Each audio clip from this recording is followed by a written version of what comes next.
সোনাক্ষী বসেছে গপুকে সাজাতে, আর আমি সংসারের সব কাজ সারছি ফটাফট করছি, কারণ আজ হলো জন্মাষ্টমী।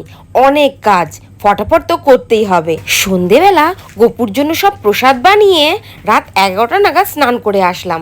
তারপর যেই 12টা বেজে গেল, গপুকে স্নান করাতে নামালাম। প্রথমে জল দিয়ে পা ধুইয়ে দিলাম, তারপর এক এক করে ঘি, মধু, দুধ দিয়ে স্নান করিয়ে শেষে আবার জল দিয়ে পরিষ্কার করে দিলাম। তারপর দেখো নতুন জামা, মালা, মুটুক পরিয়ে আসনে বসিয়ে দিলাম। গপুকে কিন্তু চকলেটও দিয়েছি। তারপর আস্তে আস্তে পুজো আরম্ভ করলাম। পুজোতে যা যা লাগে প্রসাদ কিন্তু অনেক বানিয়েছি, আর অনেক রকম বানিয়েছি। গপু কিন্তু অনেক খুশি। পুজো আমার কমপ্লিট।